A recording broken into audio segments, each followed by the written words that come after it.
Well, our first witness this morning is giving evidence anonymously. He will be known as Mr. A.R. I order that the name and address of witness W2362, that's Mr. A.R.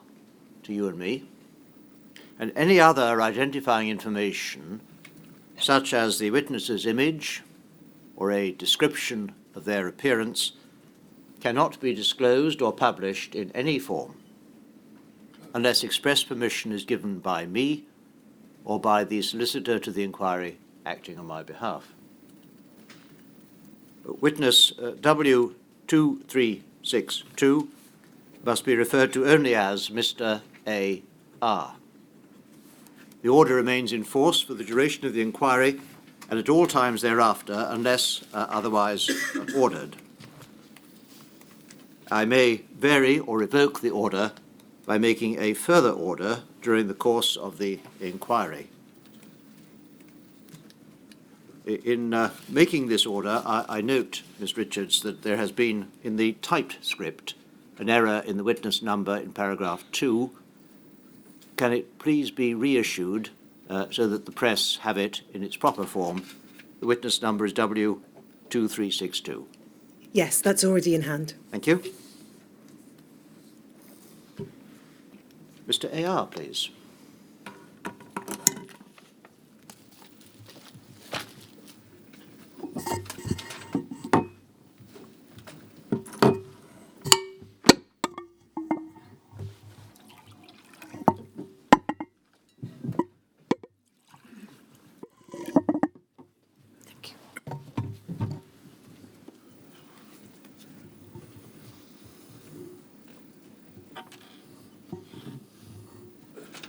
Mr. A.R., your full name is known to the inquiry.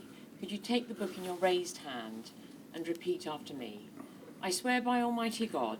I swear by Almighty God. That the evidence I shall give. That the evidence that I shall give. Shall be the truth. Shall be the truth. The whole truth. The whole truth. And nothing but the truth. And nothing but the truth.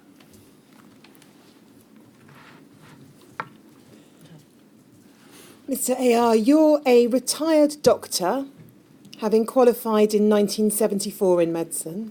That's correct. You are also a mild haemophiliac. You have haemophilia A. That's correct.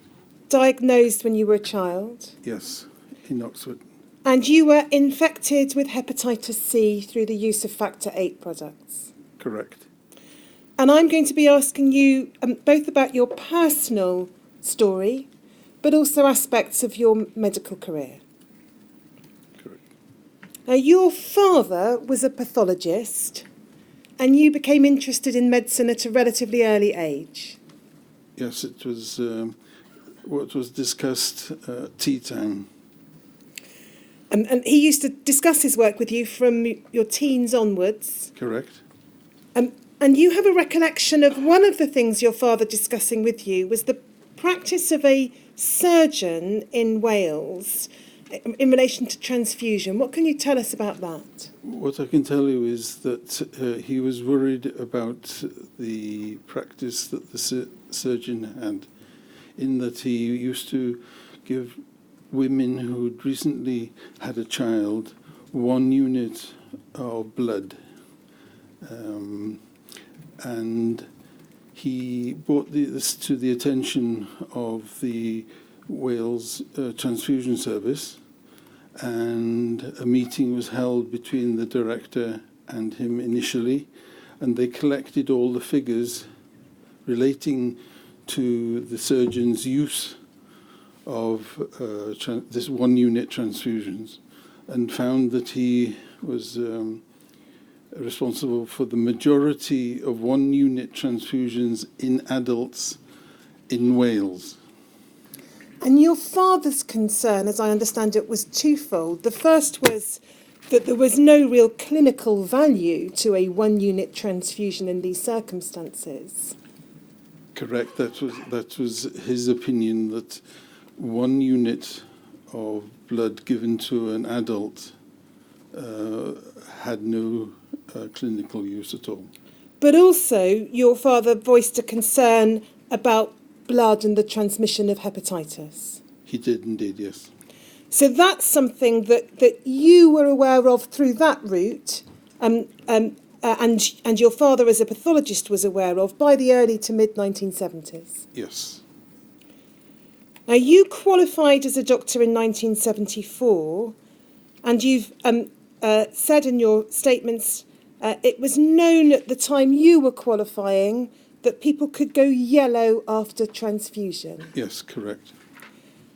And you were also aware through your studies of the concept of non-A, non-B hepatitis, even if it wasn't fully understood, you were aware of there being something called non-A, non-B hepatitis. Yes, there were instances where you could not find the cause of the patient going yellow, yes.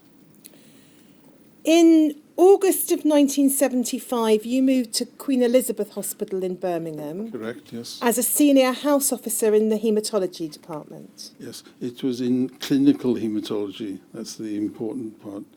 Yes, And that was a post you held for just over a year. correct. You worked for a few weeks under Dr. Mennell, Meynell, yes. and then under Professor John Stewart, and there was a change in treatment of haemophiliacs with those two doctors. Can you tell us about that? Yes, under Dr. Meynell, the only product that we were allowed to use was cryoprecipitate. And this was kept close to casualty in the old Queen Elizabeth Hospital. And we used to draw up the cryoprecipitate for the blood group of the patient. So people group A had group A cryoprecipitate. There was some evidence to suggest that if you didn't do that, there could be trouble later on. So they were given group-specific cryoprecipitate, yes. And then after a few weeks during your time there, Professor Stewart took over, and what change did he introduce? The change that he started was over about first 10 days or so, the cryo supply was turned off, and I was asked to establish a treatment room in the old Queen Elizabeth on the 4th floor. And by that time, the stock fridge for blood products was stocked with British Blood Products laboratory products known as Lister Factor VIII. So initially, after the changeover from cryo to a freeze-dry product, we used specifically Lister. But over the next, I think it must have been 3 or 4, maybe 5 weeks, Lister supply diminished, and to replace it, we had American Factor VIII. Correct. And as I understand it, from that point onwards, the Lister product was almost entirely reserved for the use of children. Correct. And adults Yes. were given the American Factor VIII products. Well, it's not quite correct. We did get small amounts of Lister Factor VIII, and what happened was that the Children's Hospital in Birmingham took the bulk of the Lister Factor VIII, and we were given whatever was over or that they could not store. Yes. Now, you were a very junior doctor. You had no role in these decisions about what products to keep in stock.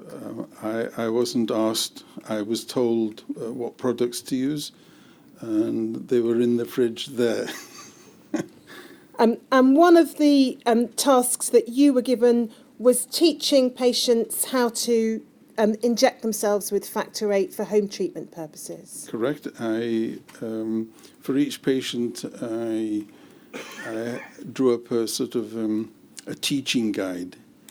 I would initially show them how to put a Venflon in my own arm, and then I would show them how to do it to themselves.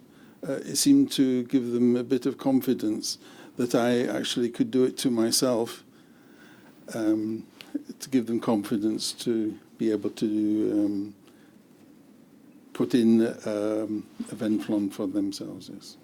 And do you know whether the doctors senior to you, Professor Stewart and his colleagues, in deciding that patients should receive these factor products, were the senior doctors telling patients anything about the risk of hepatitis? No, well, in the treatment room on the 4th floor in the Queen Elizabeth, I was the only person that used to go to that room, and I saw the majority of haemophiliacs when I was on call and during my working day in that room. There was no warnings given then, no. Now you, I wasn't sorry. instructed to give any warnings either. Your role, as I understand it, was not even in deciding on what the treatment individual patients would have. That was the job of the more senior doctors. Yours was to show them how to use it and where to find it. Yes. You became aware during your work at the Queen Elizabeth Hospital of patients who'd received products turning yellow a few weeks afterwards. Yes, so what happened was that Queen Elizabeth then was a large surgical, there was a large surgical unit, and thousands of patients were operated on every year. And during the time when I started working for Prof. Stewart to the February, there were 2 occasions that I can remember that we were asked to see a patient on a ward, on a surgical ward, that following having blood, they had turned yellow, yes. Now, in February 1976, you yourself were treated at the hospital for your haemophilia because you'd had a bleed. Correct. And you received American Factor VIII. I did indeed. Do you know which product you received? I think it was cryobalin. And you became jaundiced very soon afterwards, in March of 1976. Yes, the date rings a bell because it was St. David's Day, March the 1st. Yeah. And what symptoms can you recall experiencing? I turned bright yellow. My urine was very dark, and my stools were very pale. And you were, I think, signed off work for about 3 weeks until the jaundice had cleared. Yes, I was. Prof said to me, "You've got to stay off double the length of your jaundice." So I was jaundiced for about, I think, possibly just over a week. So I then stayed off another 2 weeks. So it's about 3 weeks, yes. Your liver enzymes were raised. Correct. And were you tested for hepatitis A or B? I was tested for hepatitis A and B, and in my blood, and the virologist also asked for a stool sample as well, so they looked for viral particles in my stool. And what can you recall being told by Professor Stewart about your condition? He said that they weren't sure about the particles in my stool, but my hepatitis A test was negative, and my hepatitis B test was negative. And on completing a sentence, he said, "Then you've got non-A, non-B."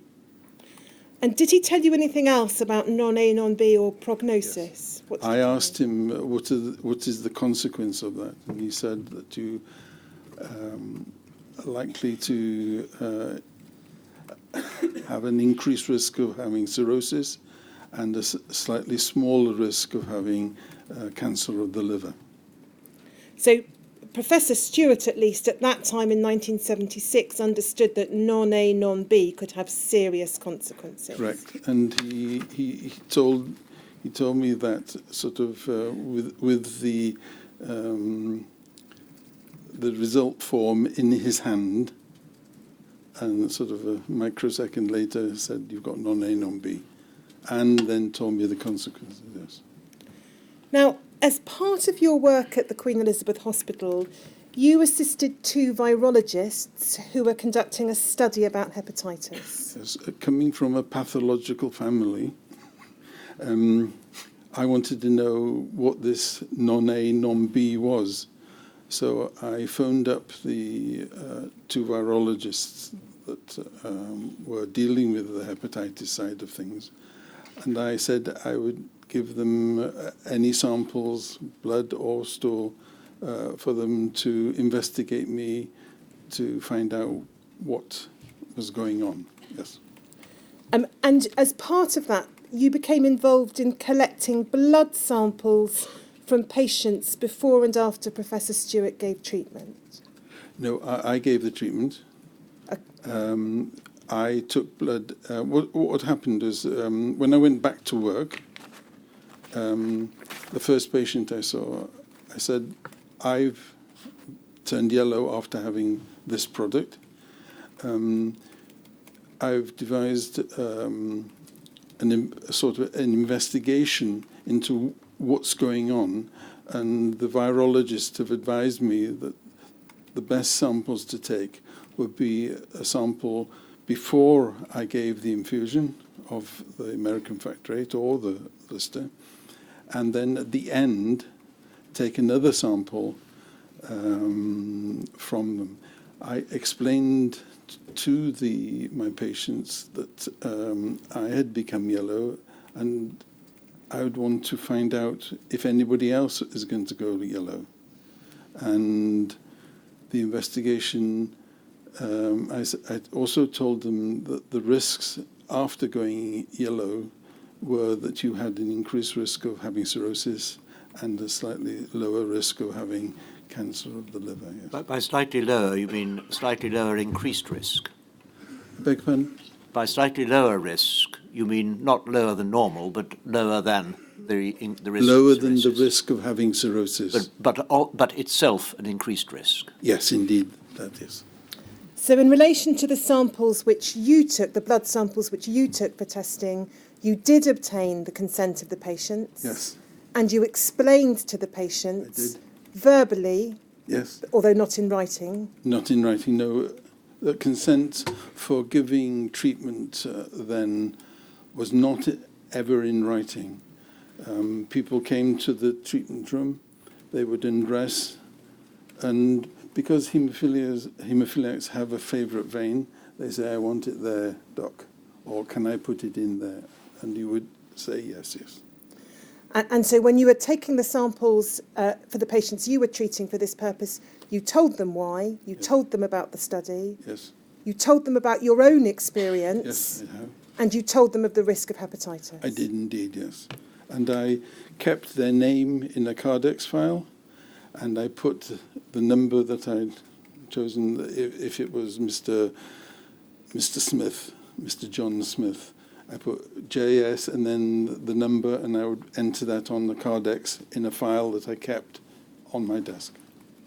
And the study resulted in the publication of a paper It did, in yeah. 1980, and we'll just look at that. It'll come up on the screen in front of you in a moment. It's 2362006, please, Henry. And we can see from the introduction, it says this: tests for hepatitis A have recently become available so that both hepatitis A and B infections can be easily diagnosed. We have used these tests to carry out a retrospective epidemiological survey for evidence of previous infection with these two viruses in a group of patients, all of whom have a congenital bleeding disorder. This group was chosen because they regularly receive blood products which have been shown to be implicated in cases of hepatitis, and also because one of the authors had noted that there was a significant number of hepatitis infections in this particular group. During the period of study, January to September 1976, 15 patients had symptoms of hepatitis, and these were investigated. If we go over the page, please, Henry. Top of the next page, we can see we're told that the test group comprised 115 patients, all with a congenital bleeding disorder, and that the blood products given to these patients came from 4 different sources: cryoprecipitate, West Midlands Regional Blood Transfusion Centre; Factor VIII, BPL, Elstree; Cryobulin, Immunolimited, Sevenoaks; and Factor IX, Plasma Fractionation Laboratory, Churchill Hospital, Oxford. Correct. And then we won't go through the method and the results, but if we turn over, please, to the page headed discussion, Henry. I think it's the 4th page.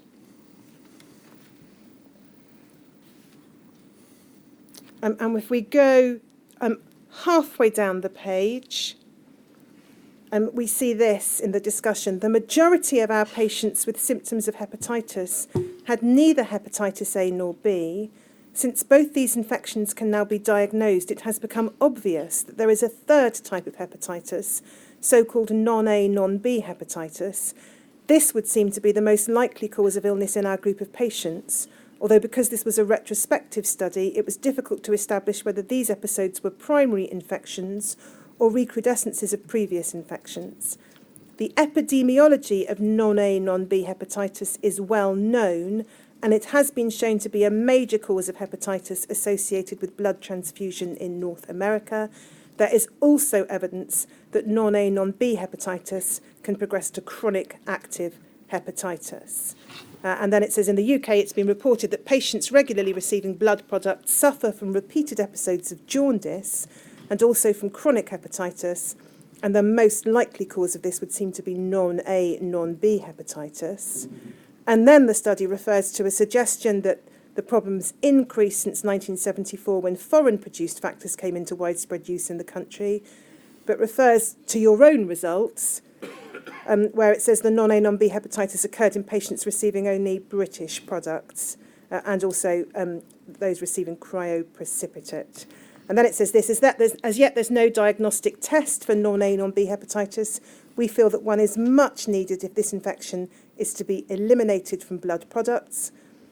Although cryoprecipitate has been largely replaced by other products, there are many other areas of medicine where blood products are used. From our results, it's evident that non-A, non-B hepatitis is present in British blood donations and that these are a potential source of infection. Right. And that was published in 1980. It was. Now, in the meantime, in late 1976, you'd moved to work in a different hospital in Birmingham and then to Manchester. Correct. And then in 1978, you moved to work at the University Hospital Wales in Cardiff. I did. For part of that time, you worked in the haematology department that was headed by Professor Bloom. The head of department was Professor Jacobs, but the head of clotting was Professor Bloom. But you didn't, in fact, have very much to do with patients during your time there. No, there was only one period that I actively treated patients, and that was to cover holiday cover for one of my colleagues. And I used to give treatment, factor treatment, to cryoprecipitate treatment to the patients on the ward. So in that, My only contact. so during that holiday cover, your recollection is what you gave was cryoprecipitate, not factor VIII. Correct. And in contrast to your experiences at the Queen Elizabeth Hospital, cryoprecipitate was still in regular use at Cardiff. It was for all the ward patients, yes. And I think you yourself received cryoprecipitate there on one occasion after a bleed. Yes, I did indeed. You were otherwise involved in various research matters which don't really relate to the subject matter of the inquiry's investigations. I think there was one task you had which was taking samples, blood samples. Yes. Professor Broom asked me to go to the blood bank to collect a normal clotting-wise samples from people who are going to receive blood, yes. Can you recall what the purpose of taking those samples was? The purpose was to send it to reference laboratories all over the country to test for various antibodies, yes. And was hepatitis any part of those tests? I didn't know. The only part that I was concerned with was when the results came back about, I think, 3 or 4 months later, there were a number of patients who the reference laboratory had found had antibodies to the islets of Langerhans in the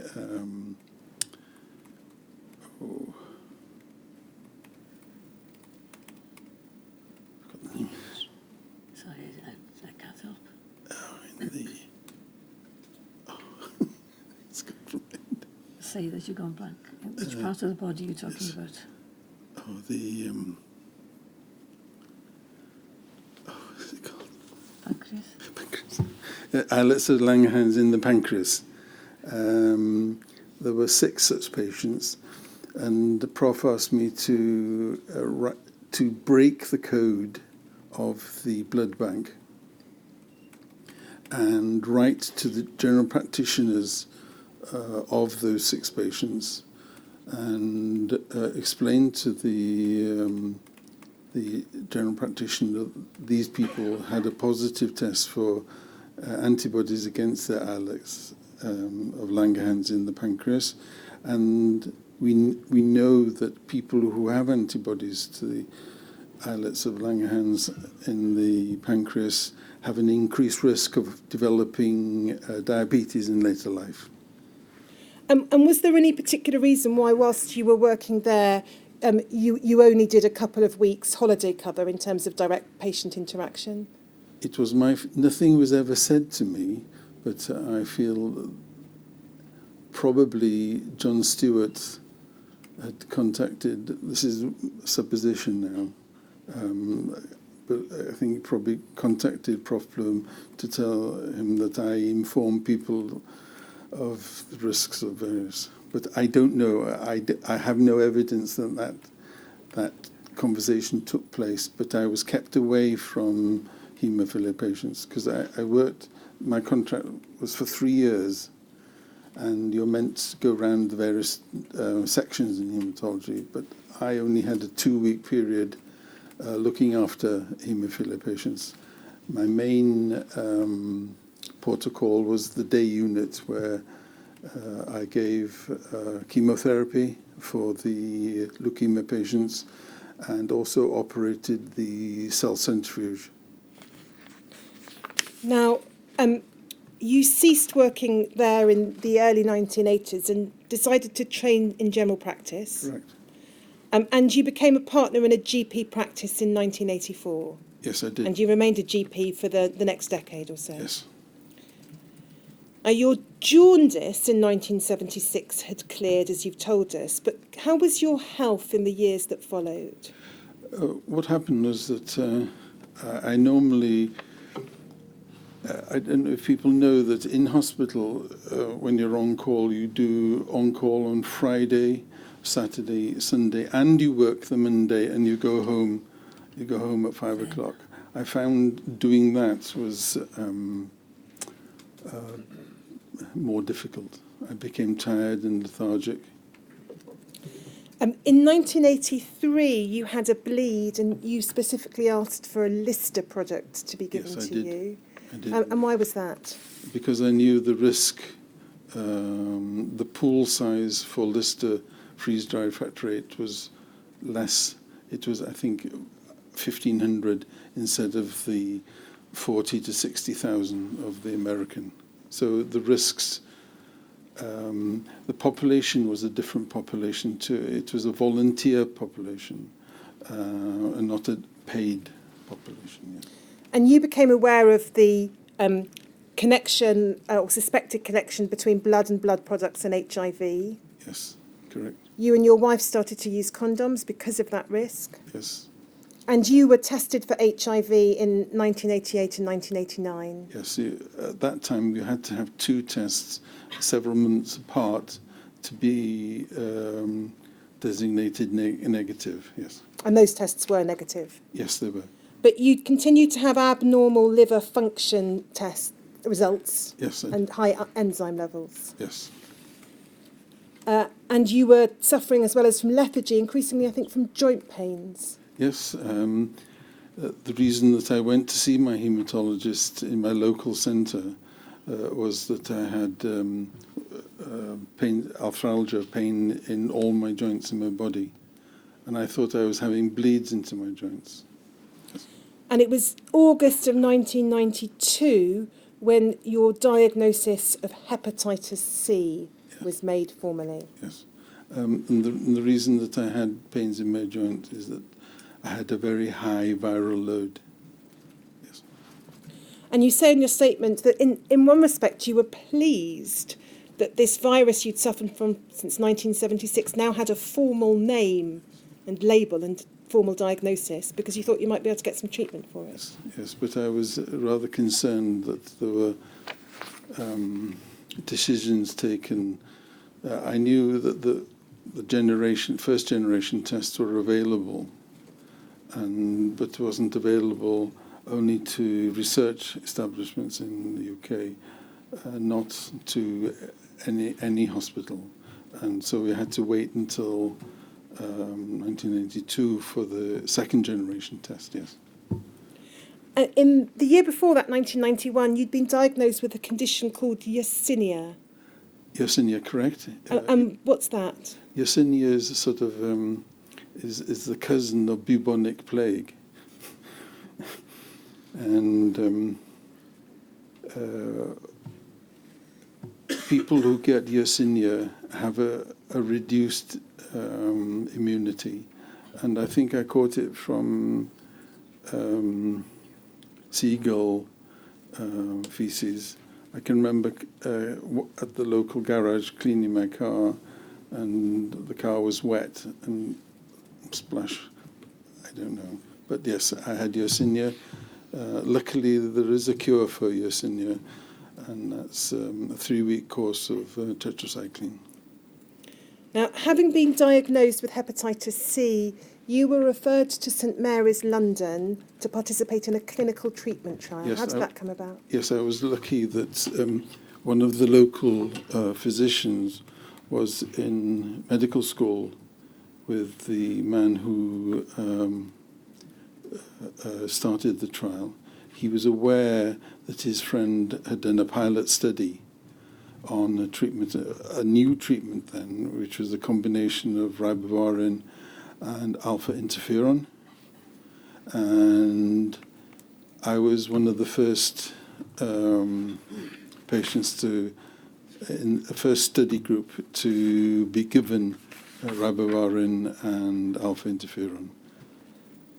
You started on that in late 1992. Early 93. This is early 93. Well, I was given it. I was told that I was going to have it, but they decided to let me have They obviously knew that there were a lot of side effects from that, so they said, "You better enjoy this Christmas." And so I started doing the first week in January, and I remained on it for 102 weeks. That is 6 months with the combination at the beginning, and then just alpha interferon, and the last 6 months was again the combination of ribavirin and alpha interferon. I did go through bits of I was receiving apparently too much of ribavirin, and my white cell count became very low, so I was more lethargic. My platelet count went down to 2,000. It should be at least 60,000. My hemoglobin came down to about 8 grams. It should be at least 14 for a man. So I was feeling pretty weak, and I can remember around that time going for a test and going to sleep in the chair and sliding onto the floor, and 2 people helped me back up onto my... And I was still having baths then, and I can remember falling under the water and waking up spluttering. Yes. It was quite a difficult part. And you've described, as well as the excessive tiredness and falling asleep, you experienced sweats and generally felt very ill. Yes, I did. I slept most of the time. I think I was only awake to eat or inject myself with alpha interferon. The rest of the time, I was either changing the covers or asleep. Looking back on that time now, it distresses me that I have no memory during that time of actually seeing my sons. I remember my wife, but I can't remember, and that's very distressing. And that's effectively for a 2-year period of treatment where you have very little memory. Yes, it was for a 2-year period, but it took me 18 months before I was actually walking around normally. So it took me 18 months to become sort of normal after that, yes. And relatively early on in the course of the treatment, you had to stop working. Yes, I was told in the centre that gave the up in London that gave me the treatment that I would just have mild flu-like symptoms. I would be able to work and just to take the occasional paracetamol if I had a few aches and pains. But I found it basically totally anaesthetised me. I was asleep.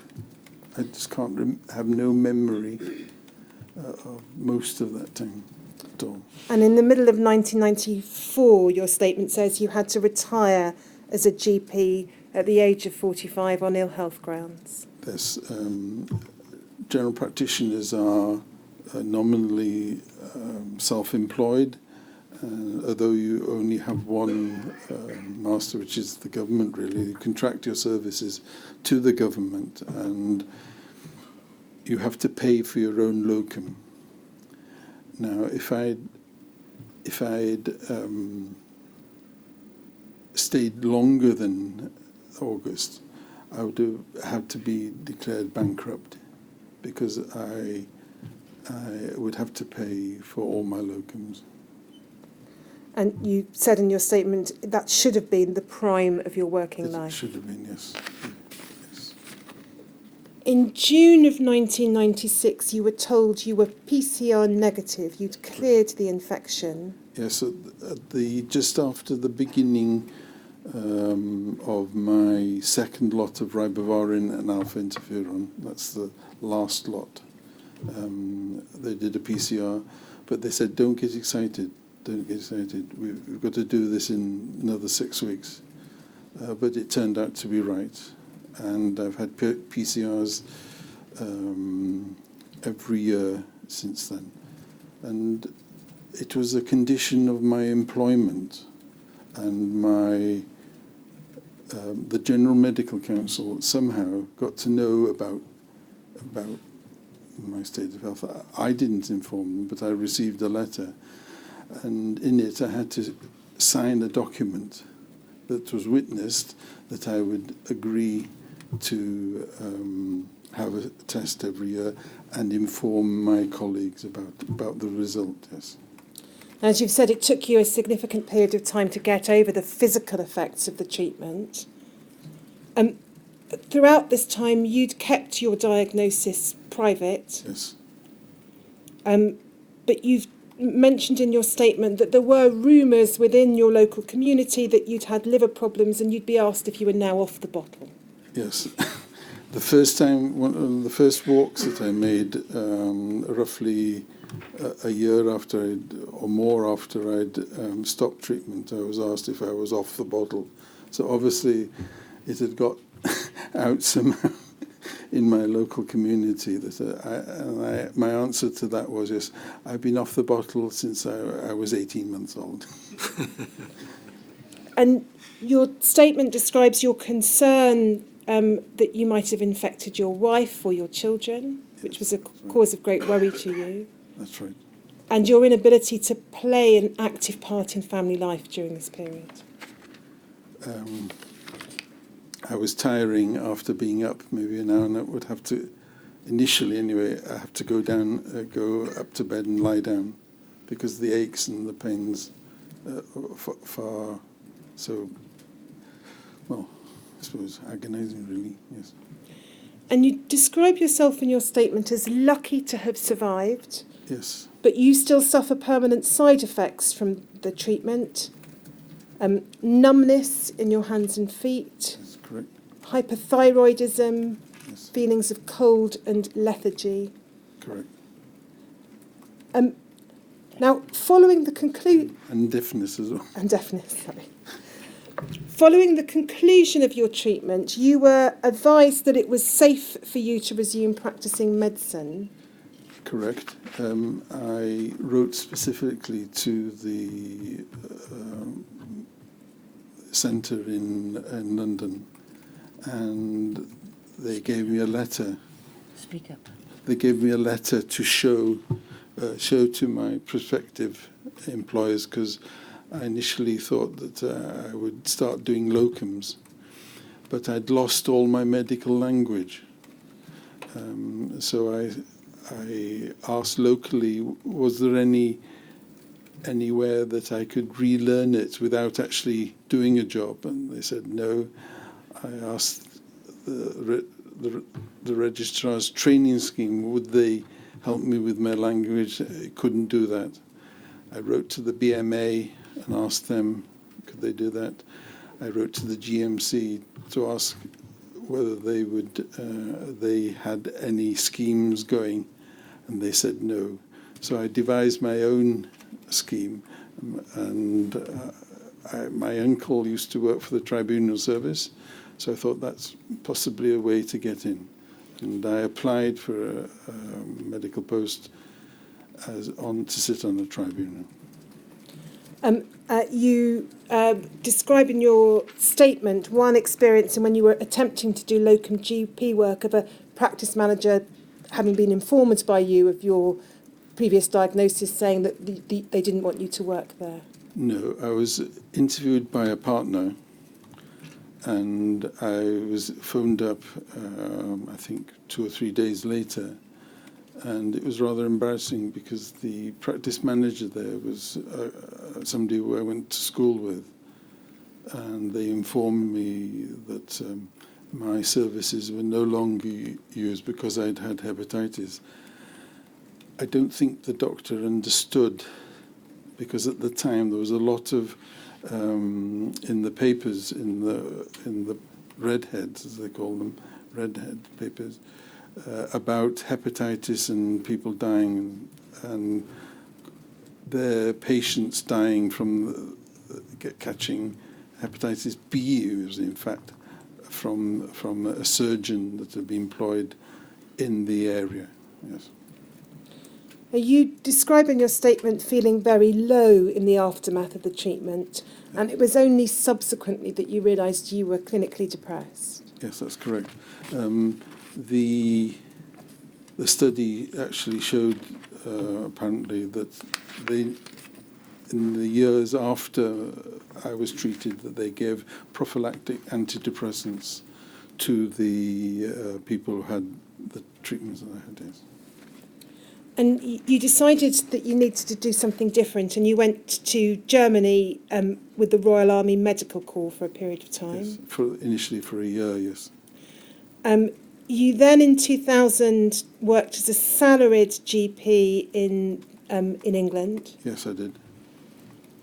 At some stage, I think September 2004, you received a letter about potential exposure to VCJD. Yes. What can you recall about that? That's a letter. I had heard that these were about, and I duly received one.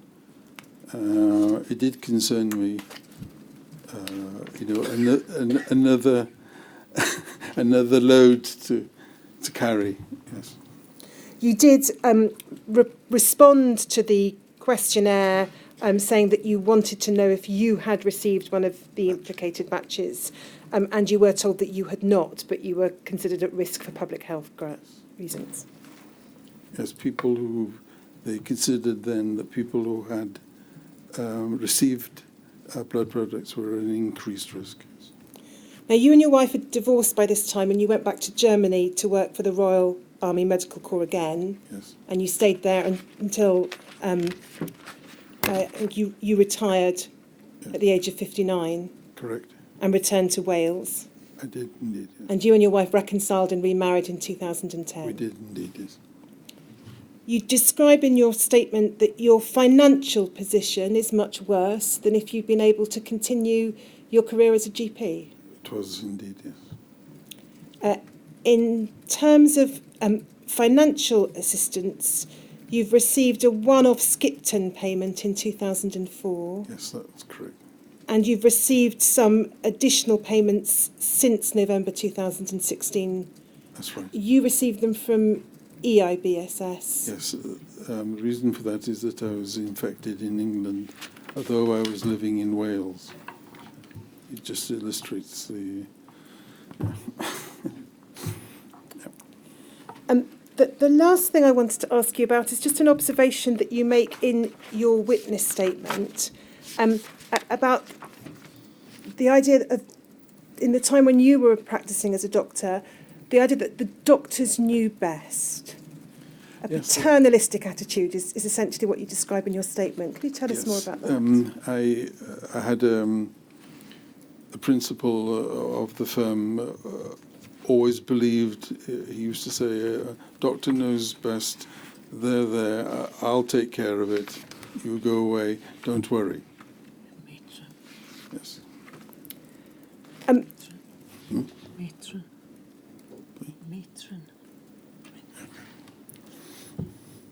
And so one final question from me. Whilst you were working as a GP, do you recall encountering patients who had received blood transfusions or blood products and who might have hepatitis? No, never. Those are the questions I have for you, but I'm just going to ask Mr. Williams if there's anything further he wants me to ask. Let's go.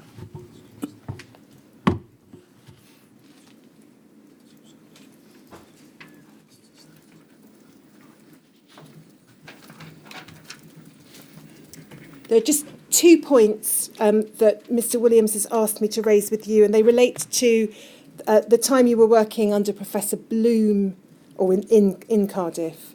The first is this. Is it right that at the time that you were there, the centre in Cardiff was regarded as a training ground for future haematologists future consultants across the country? Yes, if you look at the appointments in the 10 years after I was left there, many of the senior registrars that worked in the department became heads of department in London, in Manchester, Leeds and Edinburgh. Yes, so it was known as a training ground for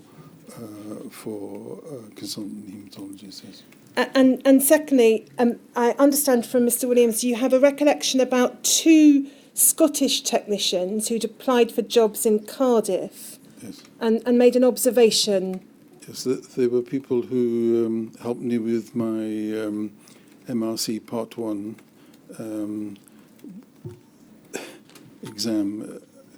They showed me how to cross-match blood, and during the chit-chat, they mentioned that in the department that they worked in Scotland, that the department was throwing away factor 8, freeze-dried factor 8, that they in Scotland had made themselves. And they asked me, why don't we use that in England and Wales? And I had no answer. Thank you. Those are the questions I have for you. Is there anything further you would like to add? Yes, I'd like to add a thanks to my wife and family for support,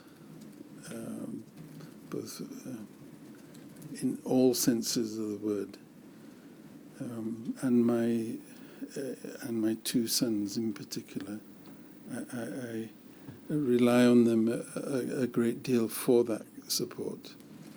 I would also like to thank Sir Brian and you and your team for their help as well, because I've waited 43 years for an explanation of something that happened to me, and I really want to know why. And coming from a pathological family, I want to know why. I hope that my last thought about it is that I hope there is the political will to tell the truth about what has happened, and that there's a political will to implement what recommendations Sir Brian comes up with, and yourself. Thank you. Sir Brian. Well, so do I. But can I just ask you one question? You had experience across England and Wales of general practice over a number of years. Correct. How aware do you think those with whom you worked as general practitioners were of hepatitis C? They weren't aware of it at all. Not at all. And what do you think it would have taken to make them aware? I think something like all blood transfusion services have records. And I think a look back, because every general practitioner has a patient who has been operated on and who has had blood. That would involve the whole of general practice.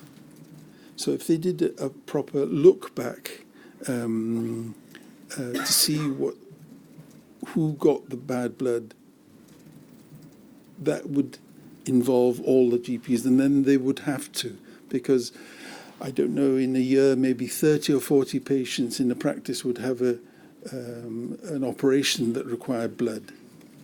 That involves the whole country. Thank you very much. And thank you for giving us such a fascinating insight into what life was like as a doctor, albeit infected, and throughout the mid-70s and 80s. And thank you for coming here and telling us what you have after the 43 years that you've spoken of. Thank you.